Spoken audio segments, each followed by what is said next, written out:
Have you ever sent a message to the wrong number and wondered what might have happened if the right person answered? What if that message was not a joke? What if it was a mother's last hope? Claire was broke, alone. Her son had a fever that would not break. No family left to call, no one to help. She closed her eyes, typed a desperate message, hit send. She thought it went to her old boss, but it did not. It went to Caleb, a stranger, a billionaire. And for some reason, he answered, "Now imagine this. If it were you, would you trust a man you have never met to help save your child? Would you open the door to someone who could either rescue you or ruin everything?" This is not just a story about a wrong number. It is about choices, about quiet bravery, and about how one small message can change two lives forever. So stay with me, because what happened next is not what anyone expected. The wind outside the apartment never stopped. It slipped through the broken window frame like cold breath from a tired world. Claire Monroe sat in silence, wrapped in a thin blanket that no longer held warmth. The air inside felt just as harsh as the winter beyond the glass. The space heater had gone out 2 nights ago. The only sound was the ticking of the wall clock and the distant hum of the street lights. The apartment was small, just one bedroom, one broken sink, and too many unpaid bills. She lived on the edge of Dallas, in a building where no one knocked unless something was wrong. That night, something was wrong. Her son, Aiden, was sick, 3 years old, too small to fight fever on his own. His breathing was quick, and his skin was hot. She had already used the last of the medicine the night before. Now he lay on the thin mattress in the bedroom. Still, quiet. Claire sat on the edge of the sofa. Her eyes were dry, but her hands trembled. She had done everything she could. Cool compresses, lukewarm baths, whispered lullabies she barely remembered. Nothing worked. Her wallet sat open on the floor. 3 crumpled dollar bills, an old receipt from a gas station, an empty gift card from last Christmas. That was all. She looked around the room as if something might appear. Help, hope, anything. She picked up her phone.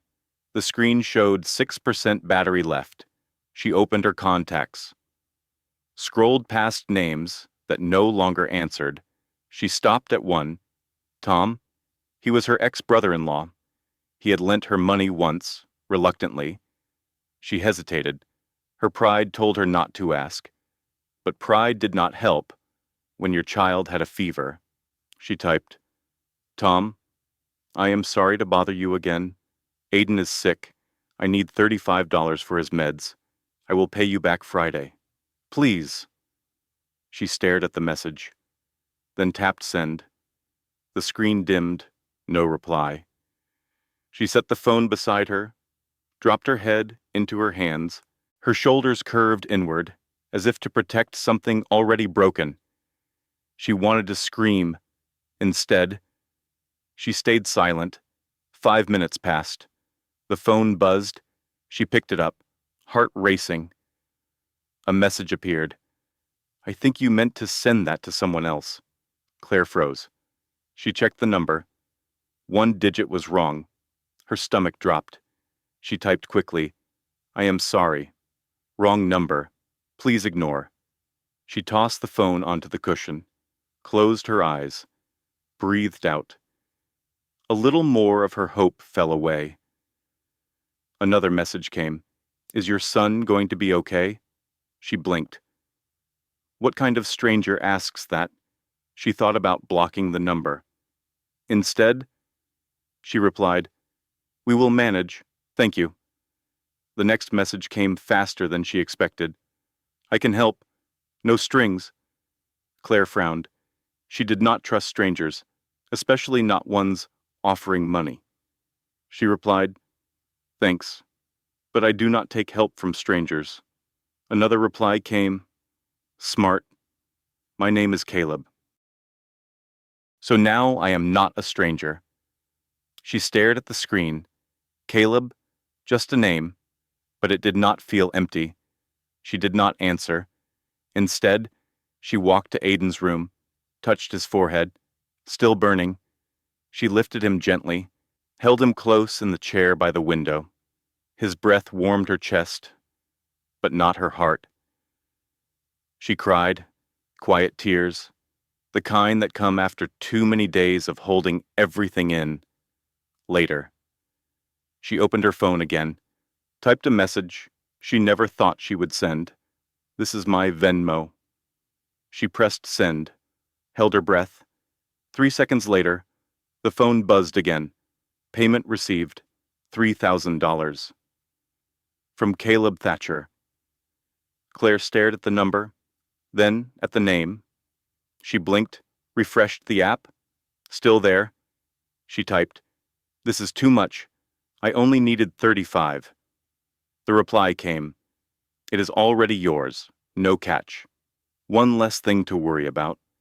Claire did not cry when she lost her job. She did not cry when her car was taken. She did not cry when Aiden's father left without a word. But tonight, she cried. Because someone, somewhere, had helped. Without needing a reason. She whispered, "Thank you." Not to the phone, to the moment, to the kindness. She looked at the last message again. No emoji, no jokes, no small talk, just one sentence and one name, Caleb. A man she had never met. A man who, for some reason, had decided not to look away. And for the first time in weeks, she felt something close to warmth. Claire did not sleep that night, even after the fever of Aiden dropped, even after his breathing slowed into soft little puffs against her chest. She stayed awake, her arms wrapped around his small frame. Her mind refused to rest. She had lived so long in a world of barely enough. $3,000 felt like fiction. Unreal. Unsafe. At first, she thought it had to be a scam, a mistake. Maybe the app would reverse the payment in the morning. Maybe someone would call demanding she return the money, plus interest. Maybe it was bait for something worse. But nothing happened. No call, no warning, just silence. She held Aiden tighter and let herself cry again. Not from fear this time, but from something harder to name. Gratitude, confusion, hope. The sun came up pale and slow. Dallas in winter did not sparkle. It settled in, gray skies, silent sidewalks, a city too tired to pretend. Claire moved slowly through the day. She gave Aiden water, then oatmeal. He smiled again. She watched him eat like she was watching a miracle. By noon, she checked the Venmo account again. Still there, 3,000, still from Caleb Thatcher. She opened their message thread. She scrolled past her own apology, past his quiet response, past the moment where something had shifted. At the bottom, his last message still glowed. "It is already yours. No catch. One less thing to worry about." Her fingers hovered over the keyboard, then typed, "You did not have to do that." She deleted it, typed again, "I do not even know who you are." Deleted again, then finally, simply, why she waited. Nothing. 20 minutes passed. She put the phone down, poured herself a cup of cheap coffee, tried to act like life was normal again, but normal had moved. She was not sure where. The phone buzzed, her hand jerked toward it like it might disappear. His reply came in 2 short lines. "Because I know what it feels like to lose someone you cannot save, and because no child should feel that kind of pain." Claire read it twice, then again. It did not sound like a billionaire. It sounded like someone carrying a weight too familiar. She did not know what to say, so she wrote what felt honest. "I do not want pity. It is not pity. he replied. It is recognition. The room was quiet. Aiden had fallen asleep on the floor, clutching an old toy truck with one wheel missing. Claire sat on the rug beside him. She watched the chest of Aiden rise and fall. She thought about the last 3 years, about the night she gave birth alone, about the job she lost after the accident at the clinic, about the daycare she could no longer afford, about the string of impossible choices no one ever saw, and now, this. Not just money, not just kindness, a conversation, a pause in the storm. Her phone buzzed again. Do you work? She paused before answering. Her fingers tapped slowly. I did. I was a pediatric nurse. Then the clinic closed. Then daycare became too expensive. So, no, not right now. What was your field diagnostics? I interned at St. Jude when I was 22. Then I moved to private practice. Things got complicated. There was a pause. Then his next message arrived. Would you be open to a conversation? Claire stared at it. She almost said no. She almost shut it down. But something in her said, wait. So she typed a conversation about helping, no pressure, no promise, just a chance. Claire bit her lip. She looked at Aiden, still asleep, his thumb resting against his cheek. She thought about how fast it could all fall apart again, how fragile peace really was. But she also thought about how rare it was for anyone to see her as more than a tired mother. She replied, I do not have anything fancy to wear. His answer came instantly. I do not care what you wear. I just want to talk. He sent an address, a time, Brightwell Tower, downtown, Tuesday, 11, She closed the phone and sat there for a long time, just breathing. Claire stared at the address for a long time. Brightwell Tower. She had passed it before, a tall glass building near the center of Dallas. It looked like something from a movie. Too clean, too tall, too far from where she lived.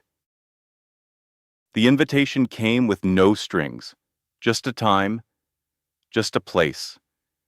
But it was not simple. She had not been in a professional building in almost 3 years, not since she left her last nursing job, not since the accident at the clinic, not since the world around her stopped seeing her as someone capable. She looked at the message again.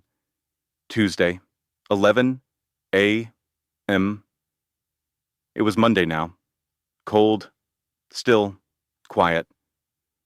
She stood by the window while Aiden napped on the couch. The light outside was pale, almost white. She watched the wind pull at the trees like invisible fingers. Then came the question she had avoided. What if this was more than kindness? What if Caleb wanted something? What if this was all just a trick? Her thoughts kept turning, each one sharper than the last. She needed advice, but from who? Only one name came to mind. Gwen. She lived across the hall, 74 years old, hard of hearing, but her eyes missed nothing.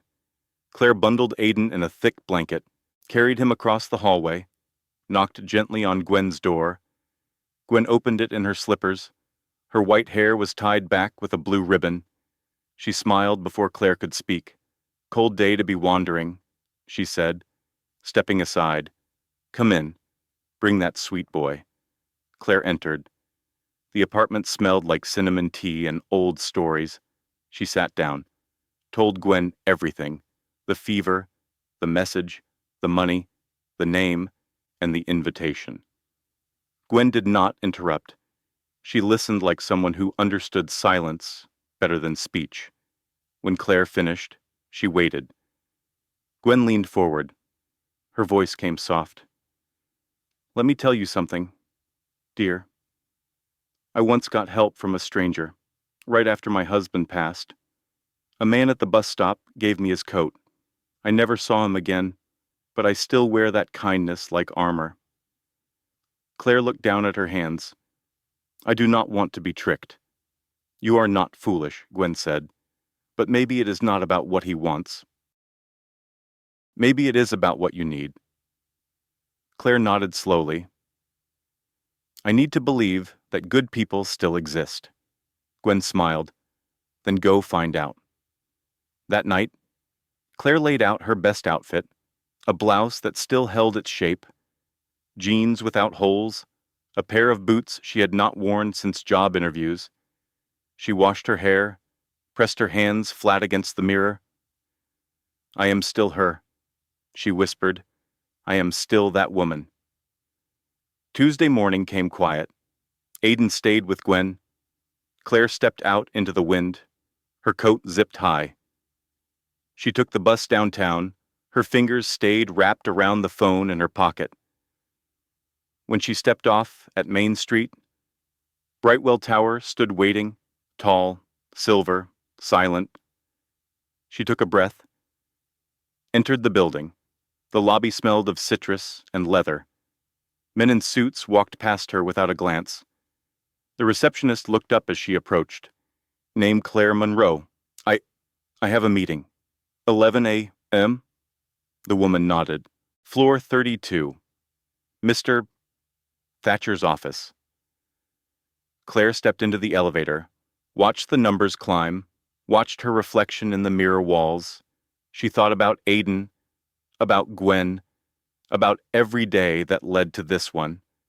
When the doors opened, she stepped into a hallway of soft carpet and glass walls. A man waited at the end, tall, dark jacket, quiet presence. He extended a hand. Claire Monroe. She nodded. I am Caleb Thatcher. His voice was not deep.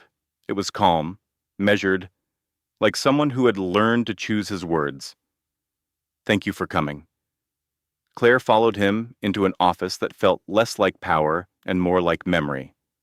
There were photos on the shelf, a child, a woman, a lake at sunset. She stood near the window. He sat across from her. Then he spoke. I do not want anything from you. I want to offer something to you. Claire looked at him. Why? He paused. Because you are capable. Because you notice something most people would overlook. And because sometimes a person just needs someone to believe in them again. Claire did not speak. He continued. At Brightwell, we are expanding pediatric trials, not medical testing, data management. You know how to read what matters. I can see that. Claire swallowed. I have not worked in years. You have not stopped paying attention, Caleb said. And that matters more. A quiet filled the room. Claire stood still. She was no longer cold, but something inside her was shaking. Finally, she said, I am scared, of hoping, of trusting. Caleb nodded. I am not asking for trust. I am offering a start. Claire looked out the window. Dallas looked smaller from up here, but her heart felt strangely steadier. I can come tomorrow, she said. If you meant what you said. He smiled for the first time. I always mean what I say. The next morning, Claire arrived early. The air in Dallas felt crisp, clean in a way that only came after rain. She wore the same blouse, freshly washed. Her boots made soft sounds against the marble floor of Brightwell Tower. The receptionist nodded. No questions. She already had clearance. At the 32nd floor, Caleb met her again. No suit today, just a gray sweater and dark jeans. Still composed, still unreadable. He led her into the same room. But this time, the table held 2 cups of coffee. One was already steaming. Claire stood for a moment, unsure. He gestured gently. Please, sit. She did. He took the seat across from her. I want to be clear, he said. This is not a job interview. There is no title, no contract today. Just a conversation. Claire nodded. Her hands rested in her lap. Caleb leaned back slightly. We are building a new division. a data unit that focuses on pediatric symptom patterns, especially early-stage diagnostics. We want insight from real cases. From people who have seen the truth behind the charts? Claire listened carefully. I am not a doctor, she said. I was a nurse. I helped with assessments, sometimes recommendations, but I did not make decisions. Caleb's voice stayed even. And that is why I want you. Because you have seen how things actually work. Because you have been in the room when mothers panicked and doctors shrugged. Because you have not forgotten. Claire felt something stir, a quiet anger. Not at him. At how much she missed being useful. She looked at her hands. They stopped calling me after the clinic closed. They said I was too small time, too emotional. Caleb nodded. Then they never saw the value you brought. But I do. He tapped a small file folder in front of him. This is a case we logged last week. I want you to read it. Just tell me what you see. Claire opened it. There were notes, charts, vitals, a 6-year-old girl, recurring headaches, no diagnosis after 3 visits. Claire scanned slowly. Her eyes narrowed. She circled one phrase. Light sensitivity during early afternoon hours. Then she circled another. Inconsistent pupil response. She looked up. Have they checked for visual processing migraines? Not classic ones. Neurological misfires. Caleb smiled slightly. No, they did not. Claire leaned back. I am not guessing. I saw this once in a boy who could not speak yet. Everyone thought it was tantrums. It was pain. Caleb closed the folder. That is what I needed to hear. Claire stared at him. What exactly are you offering me? A position? Flexible hours? Remote options if needed? You read files. You flag patterns. You tell me when something feels off. Claire hesitated. What about pay more than enough? What about trust? You earn it, and you already started. Claire did not speak. Inside her, 2 voices argued. One said no, no to risk, no to disappointment, no to building something that might break. The other voice said yes, yes to purpose, yes to being more than a name on a rent bill, yes to trying again. She looked at Caleb. I do not know if I can start from scratch. You are not, he said. You are starting from truth. Claire exhaled. Long, slow. She looked around the room. It did not feel like a tower anymore. It felt like a door. She extended her hand. Okay, I will try. Caleb shook it. Good. Then, with a rare softness, I think you were meant to find your way here. Even if the text was wrong, the instinct was not. Claire smiled. For the first time, it reached her eyes. Claire stepped into the new routine with care. Not confidence, not excitement, just care. Each morning, she dressed in simple clothes, washed her face, tied her hair back like she used to at the clinic. Her hands remembered what her mind had almost forgotten. She did not go to Brightwell Tower. The work came to her. 3 files each day, sometimes 4, delivered through a secure platform with clear instructions. Look, read, notice. She sat at her small kitchen table, laptop open, notebook beside her, coffee within reach. Aiden played in the corner with crayons and blocks. Claire worked in silence. The quiet was not heavy anymore. It felt like space, room to think, room to return. One morning, she paused over a file, the case of a boy with sudden loss of appetite. No fever, no flu, just quiet withdrawal. Claire tilted her head. It reminded her of a child from years ago, a boy who only ate red food, who refused milk after his father left. She wrote a short note, possible emotional trigger, check recent family changes, interview both parents if possible. She clicked send and sat still for a while. The next day, Caleb replied, You were right. Father recently deployed overseas. Child confused, not sick. Thank you. Claire stared at the message, then smiled. Not because she was proud, but because she felt useful. It had been a long time. At night, she sat on the couch while Aiden slept.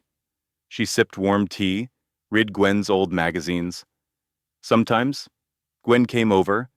They talked about nothing and everything. One night, Gwen said softly, "You look taller these days." Claire laughed. "I am the same height." "No," Gwen said. "You are standing up inside." Claire paused, then nodded. There was truth in that. One afternoon, Claire received an unexpected delivery, a small package, no sender.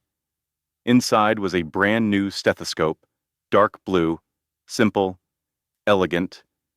A note inside read, "Just in case you missed the sound of hearts from one listener to another." No signature, but she knew. She held it in her hand for a long time. It was heavier than it looked. Not because of the metal, because of the memory. The last time she used one was during the winter flu surge. Her hands were raw from sanitizers. Her eyes were tired, but she listened, patient by patient. Now, someone had remembered, and reminded her that she still could. She placed the stethoscope on the shelf above her desk. Not as a decoration, as a promise. 2 weeks passed. The files kept coming, each one different, each one familiar.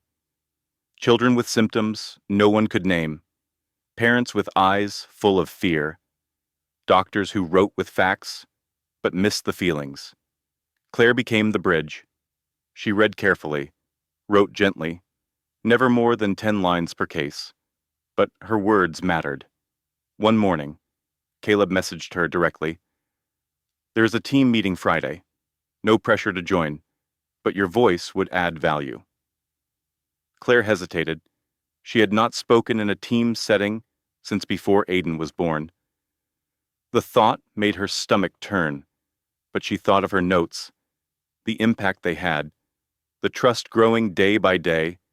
She replied, "I will be there, that Friday." She dressed in soft navy blue, hair tied in a low bun. Simple makeup. She set Aiden up with puzzles and peanut butter toast. Gwen came over to watch him. At 10 o'clock, Claire clicked the meeting link. Her screen filled with faces, some young, some older, all focused. Caleb introduced her, Claire Monroe, consultant in pediatric pattern analysis.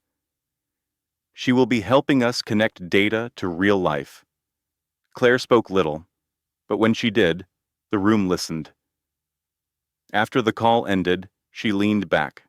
Her hands were shaking, not from fear, from energy, the kind that comes when something long buried rises again. The next week, a message appeared in her inbox. Subject line, "Internal referral." Text, "You were recommended. Would you consider training new nurse analysts?" Claire stared at the screen. Aiden laughed from the living room. Something inside her lifted. She was not back to who she used to be. She was becoming someone more, quietly, steadily. It began with a file, just like any other. Claire opened it late one evening. Aiden was asleep on the couch beside her, one hand still clutching a toy spoon. The light above the table flickered, soft and golden. Outside, the wind pressed against the window in long sighs. The case involved a 5-year-old girl, frequent nausea, intermittent tremors. Initial blood work showed slight abnormalities. Doctors labeled it a mild digestive condition, but something felt wrong. Claire read through the notes slowly, then again. She noticed the medication prescribed. A trial drug. New. Brightwell had partnered with a private lab to test it. It was still under observation. Claire had seen this drug mentioned once before, In a different case, another child, same side effects, same dosage. She opened her notes, searched, found it. 2 cases, 2 children, different states, same symptoms, same result. Claire frowned. She looked again at the data charts. A code in the dosage section caught her eye. Batch number 4XR17. She had seen that code twice now, once in red, once hidden in a footnote. She highlighted both entries, put them side by side. Both children had experienced small seizures within 2 weeks of starting the treatment. In both cases, the seizures were dismissed as non-related events. Claire felt the air shift. Something was being missed, or hidden. She closed her laptop, stood by the window, pressed her forehead against the glass. Her heart beat faster, not from fear, from recognition. This was not coincidence. This was pattern. The next morning, she requested access to archived files. Just a few, just enough to be reasonable. No one questioned it. Over the next 3 days, she found 6 more cases. Same drug, same batch number, same symptoms, but every file had the same phrase. No direct correlation confirmed. Claire began to doubt herself. Maybe she was reading too much into it. Maybe she was reaching, but the numbers did not lie. Neither did her instincts. She called Gwen that night. The old woman listened carefully, said nothing for a long time. Then finally some truths do not scream. They whisper, and they wait for someone like you to hear them. Claire hung up with a deep breath. She decided to send a private message to Caleb, not to accuse, just to ask. She wrote, "I have come across a pattern in the recent pediatric cases. It involves the 4XR17 batch of trial medication, 7 files, identical symptoms, dismissed side effects. I do not know what it means yet, but it is worth looking deeper." She waited. No reply that night, or the next morning, until noon, when her phone lit up. New message from Caleb Thatcher. "Thank you. I will look into it. Please send me your notes, as detailed as possible, privately, not through the company portal." Claire felt her chest tighten. Privately. That one word said everything. She compiled her findings into a PDF, clean, clear, no emotion, just evidence. She sent it to the email address Caleb provided. Then she waited. That night, she had a strange dream. She was back in the clinic. The hallways were long and empty. Monitors beeped in the distance, but no one was there. She stood alone, holding a chart, no patient name, only the word, "Listen," written across the top. She woke before dawn. The next day, her daily files did not arrive. By noon, still nothing. She checked her portal. Access pending. System update, it said. Her stomach turned. Then, just past 3 in the afternoon, a knock at her door. She opened it. A man in a black jacket stood in the hallway. No badge, no introduction. "I was asked to deliver this to you." He handed her a sealed envelope, turned, walked away. Inside was a letter, typed, short, "Claire, thank you for bringing this forward. Internal review is now in motion. For safety, your account access has been temporarily paused. We will update you soon. Stay home. Watch for anything unusual.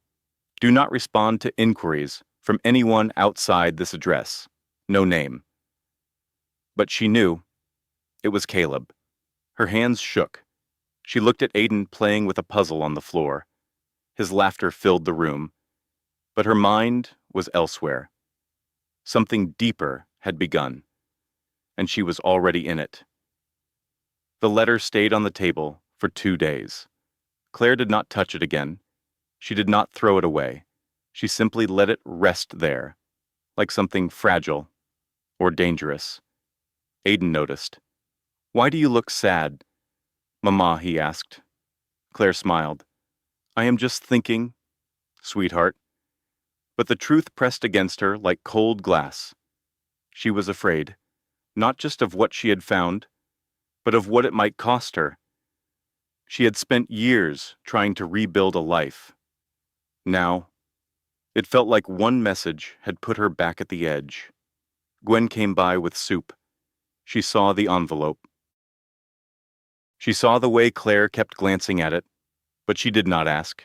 Instead, she handed Claire a folded napkin and said, Eat first.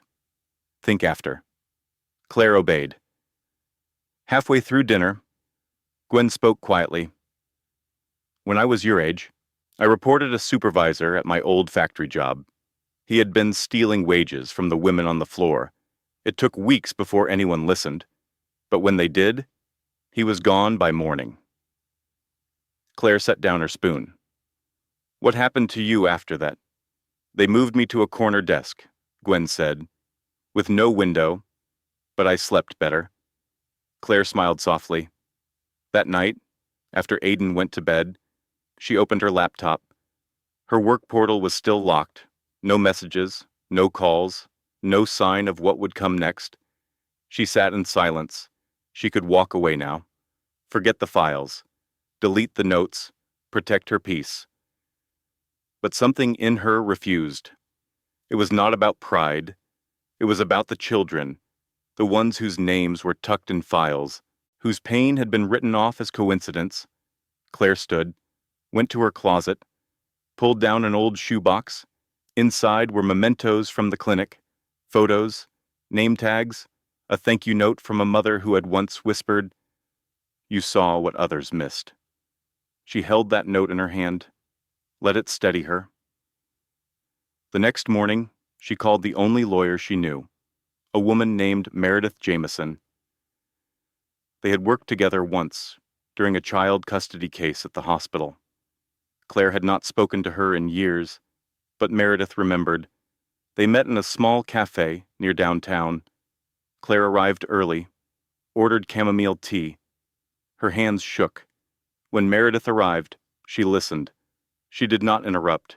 She did not soften the truth. When Claire finished, Meredith spoke. If this is real, it is big, and if you pursue it, you will be tested, not just by them, by the silence, by the waiting. Claire nodded. I am not trying to ruin anyone. I just want it to stop. Meredith leaned in. You will need protection, legal, and personal. Claire looked down. I have a son. Then you already know what matters. The next day, Claire found a small envelope under her apartment door. No name, no return address. Inside was a phone, burner model. Old, but clean. One message sat on the screen. Use this for anything related to 4XR17. Nothing else. She knew it was from Caleb. He had gone quiet, but not absent. Claire placed the phone in a drawer. Safe, but ready. That night, she watched Aiden sleep. He had grown taller, stronger, but still innocent. She whispered to the dark, I will not let this reach him, or anyone like him. The next morning, her Brightwell portal reopened, quietly. No notice, no welcome, only a new folder, labeled Confidential Review Cases. Inside were 3 files, all red-stamped, all tied to batch 4XR17. All now under her name. Claire stared at the screen. She did not know what would happen next. She only knew this. She had crossed the line, not into danger, into truth. And once you crossed into truth, you could never go back. The days that followed were silent, not peaceful, not calm, just silent. Claire checked her messages every hour. Nothing from Caleb, nothing from Meredith, only the portal, only the new files. Each case dug deeper into the same pattern. More children, more symptoms, all connected to the same batch. She documented everything, logged dates, screenshots, medical terms, observations. She did not speculate. She did not accuse. She only wrote what she saw. but the silence pressed in harder, until one morning, she opened her door and found her mailbox pried open. Inside was an empty manila folder, no documents, no message, just one paperclip. Bent, Claire stood still, then looked around the hallway. No one. Later that night, Gwen knocked on her door. Her voice was soft. "There was a man here. He asked for you. Said he was from the building, but I know all the staff. He was not one of them." Claire nodded. She did not speak. Inside, her fear curled like smoke, not loud, but real. She took Aiden into her room, locked the window, pulled the shades. She watched him sleep. He still dreamed without fear. She did not. That same week, her phone rang. Not the personal phone. The burner. Claire stared at it, let it ring twice, then answered. A man's voice. Calm. Cold. "You are making this bigger than it needs to be." Claire did not reply. The voice continued. "You were given an opportunity. Be grateful. Do not test how far it can go." Then the line went dead. Claire sat in the dark, the phone still in her hand, the silence louder than before. The next morning, she called Meredith. They met in a parking lot near the courthouse. Windows up, no names spoken. Claire handed over the printed files. All of them. Meredith scanned them quickly. "You are in danger now, but we are close." Claire looked down. "I am afraid." Meredith touched her hand. "Then you are still human, but you are not alone." Later that day, Claire received an email. No sender name. Only subject, final warning. The body read, "We see you. You were never meant to be part of this." Attached was a photo, Aiden, at the park. From behind, Claire stared at the screen. Her hands did not shake. They simply closed the laptop. She walked to Aiden, held him tight, longer than usual. He looked up.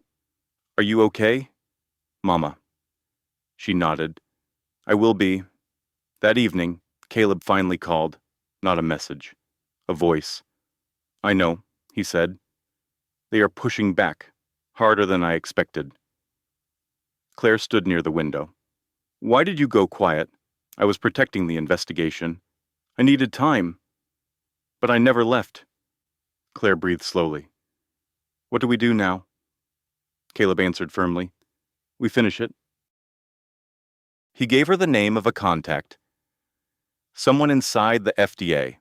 Someone clean. Send everything. They will know what to do. Claire asked only one question. "Will this hurt Aiden?" There was a pause. "No. Not if we move quickly." That night, Claire uploaded everything. She did not sleep. She sat on the floor beside Aiden, watched the shadows change across the wall. In the morning, the burner phone buzzed once. A single message. Received. Later that week, the news broke. Small, at first. A leaked memo. Anonymous sources.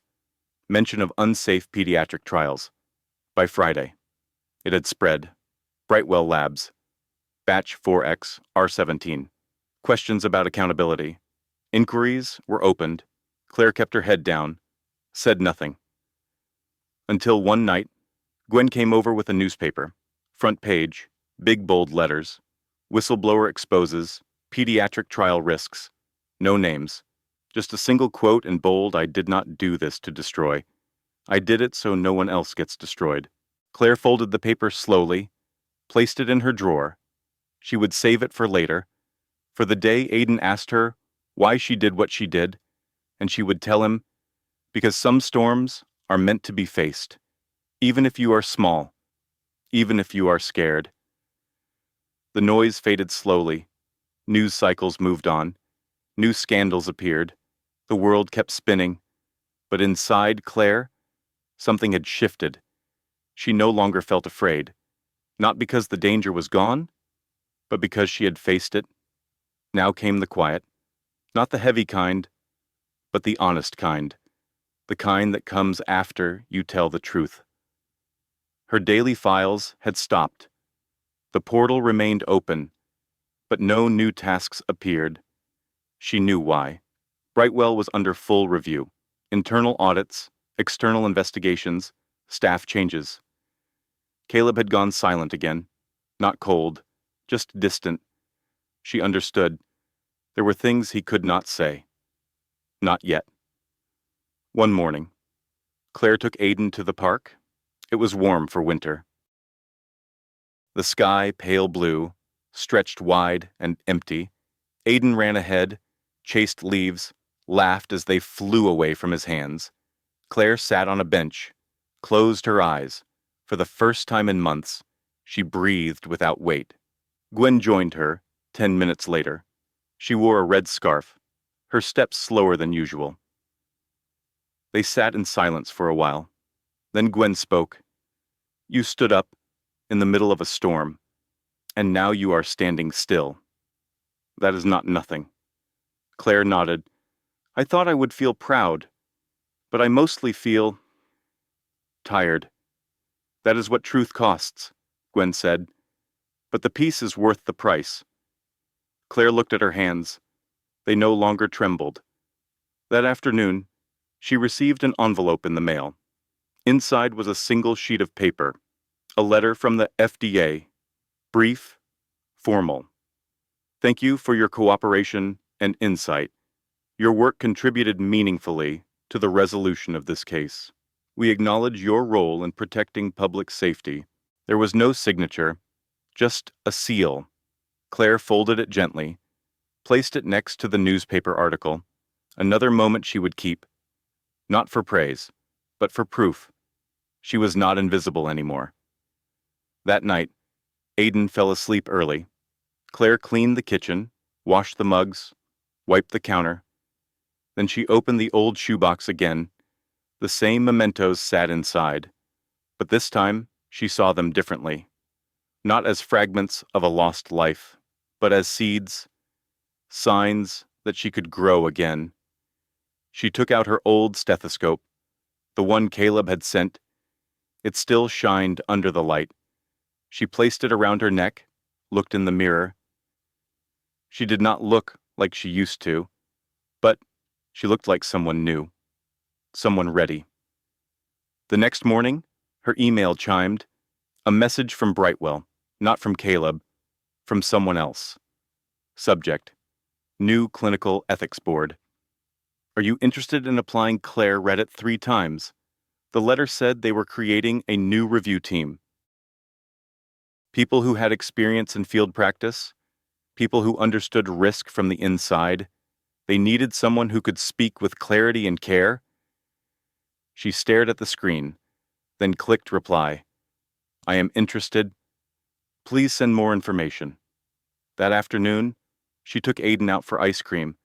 They sat by the window, watched people pass. No one knew who she was, and that felt right. Aiden leaned his head on her shoulder. "You are not working today." "I will work tomorrow," she said. "Good," he whispered. "I like when you are smiling." Claire smiled wider, not for show, but from something steady within her. She had lost so much, and yet, here she was, not broken, just changed, quietly, bravely. Spring arrived quietly in Dallas, not with bright colors, but with softer winds, warmer mornings, and a kind of stillness that felt earned. Claire walked Aiden to preschool. He held her hand tightly. His backpack bounced with each step. She watched him join the other children. He turned back once, waved, then disappeared inside. Claire stood for a moment, not because she was worried, but because she had not felt this kind of peace in a long time. Later that morning, her phone buzzed. An email from Caleb. Subject: coffee. The message was short, just coffee, no meetings, no agendas. "If you have time." Claire stared at the screen. It had been weeks since they last spoke. She thought about ignoring it, but she did not.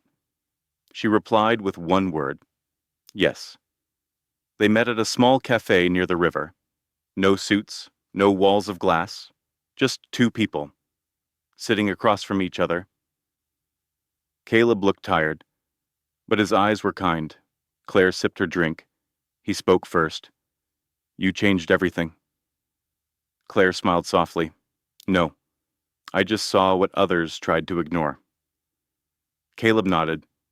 I used to believe data was enough, that numbers told the full story, but you reminded me. Real people are the data. And they bleed. Silence passed between them. Not heavy, not awkward, just real. Claire leaned forward. You took a risk, too. You gave someone like me a seat at the table, and you did not shut me out when things got hard. Caleb looked down. I should have done more. You did enough, Claire said. Sometimes, enough is brave, too. He looked at her. Really looked. You are not going back to nursing, are you? She shook her head. I do not think I need to. There is more than one way to heal people. A smile crept into his eyes. I am glad you came. Claire glanced at the river outside. People walked slowly. The breeze stirred napkins on empty tables. She turned back to him. Are you okay? Caleb paused. Not yet, but I will be. Claire nodded. Same. They sat in silence again. Then he reached into his coat, handed her a small envelope. Inside was a photo, a team of new hires, young, bright, most of them women. Under the photo were 3 words handwritten, guided by you. Claire held it gently. I do not know what to say. You do not have to, Caleb replied. They know. When they left the cafe, Claire walked toward the corner. Caleb walked beside her. At the stoplight, he turned. I was thinking, if you ever wanted to build something, something that lasts, something with impact, I would stand behind you. Claire smiled. Maybe. Then the light turned green. They crossed. Not hand in hand, but side by side. No promises, no plans, just a beginning. Later that evening, Claire sat on the porch. Aiden played in the yard. Gwen watered her plants next door. The sun dipped low. Claire opened her notebook, wrote a single sentence. I did not save the world, but I made it safer for one more child. She closed the notebook, leaned back in her chair, and for the first time in years, she let herself rest. Sometimes, the smallest act of kindness can change a life, and sometimes, it changes too. This story reminds us that even in the darkest hours, hope can come from the most unexpected places. A message sent in fear, a stranger who could have ignored it, but did not. We all go through seasons where life feels heavy, where we wonder if anyone sees our quiet struggles. But this reminds us, people still care. Kindness is not always loud. Sometimes, it is a quiet yes when someone has nothing left to give. And trust, it takes courage, especially when life has taught us to expect the worst. So, maybe today, we remember this: help might come from a stranger. Hope might arrive in the form of a reply. And no matter how lost we feel, we are never truly alone. Because sometimes, what looks like an accident is the beginning of everything changing. Thank you for staying with us until the very end. If this story touched your heart, please take a moment to like the video. Share it with someone who needs a little hope today. And do not forget to subscribe to our channel. More heartfelt stories are coming your way. Ones that heal, ones that stay with you. We are so grateful to have you here.